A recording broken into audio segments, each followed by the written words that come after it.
আর খাবো না বৌমা। আর এক গাল আছে, খেয়ে নিন বাবা।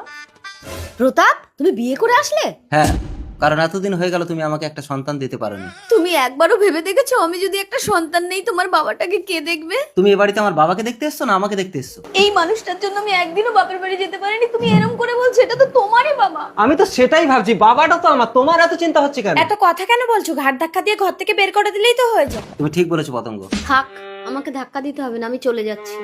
তুমি চলে গেলে আমাকে কে দেখবে বৌমা? আপনার ছেলে নতুন বউ এনেছে, আপনাকে খুব যত্ন করবে। তুমি কোথায় যাবে বৌমা? জানি না বাবা, একটা নির্ভাঙা পাখি যেমন খোলা আকাশে ডানা মেলে উঠতে উঠতে ক্লান্ত হয়ে মাটিতে পড়ে যায়, আমার অবস্থাটাও সেরকম হয়েছে বাবা।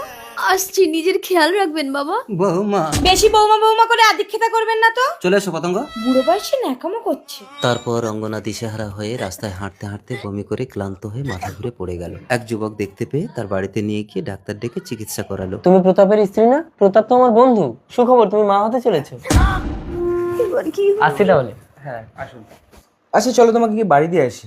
আমার তো বাড়ি নেই। কি বলে তাহলে তোমার বাপের বাড়ি দিয়ে আসি? কোন মুখ নিয়ে আমি বাপের বাড়ি যাব? আমাকে একটা কাজ খুঁজে দেবে? না না, তোমাকে এই অবস্থায় কাজ করতে হবে না, আমি কাজ করে তোমায় খাবো, তুমি আমার বাড়িতে থাকো। এই অবস্থায় তোমার বাড়িতে থাকলে লোকে ভাববে এই সন্তান তোমার। সেই মুহূর্তেই ভাই হাত বাড়িয়ে দিল দিদির হাতে রাখি পরার জন্য। আজ থেকে তুই আমার ভাই। 6 মাস পর। বৌমা খুব খিদে পেয়েছে, একটু জল দাও না। উফ, হাড় মাংস জ্বালিয়ে খেলে ওখানে নিয়ে খেতে পারো না? কি ব্যাপার পতঙ্গ, তুমি বাবাকে এরকম করে বলছো কেন? তা কি তোমার বাবাকে পুজো করব?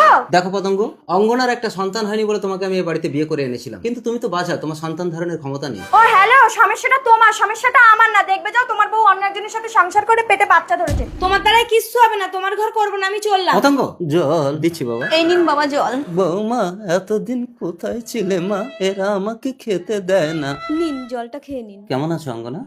বাবা, আমি আপনার জন্য ভাত এনেছি। তুমি আমাকে ডিভোর্স না দিয়ে অন্য ছেলেকে বিয়ে করে তার বাচ্চাও নিয়ে নিলে?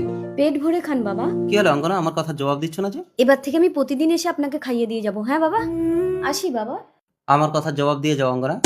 আঁচলটা ছাড়ো। না, আমার কথা জবাব না দিলে আমি ছাড়বো না। আমি যদি কোনো ভুল করে থাকি ভগবানকে তার জবাব দেবো, তোমাকে না। ছাড়ো।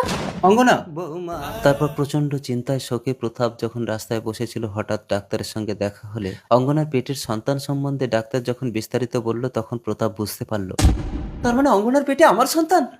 ভাই বকুল, আমার বউকে আমি তোর কাছে ভিক্ষা চাইছি। ভাই ওকে বলে দে, এ যুগে রাবণের মতো ছল করে ভিখারি সেজে সীতাকে হরণ করা যায় না। অঙ্গনা। ওকে চলে যেতে বল। এদিকে এক প্রতিবেশী এসে দেখে প্রতাপের বাবা মারা গেছে। বাবা। প্রতিবেশী বলল, তোমার বাবা তোমাকে মৃতদেহ স্পর্শ করতে না বলেছে, অঙ্গনাকে ডেকে আনতে বলেছে। বাবা তোমরা কেন একে একে সবাই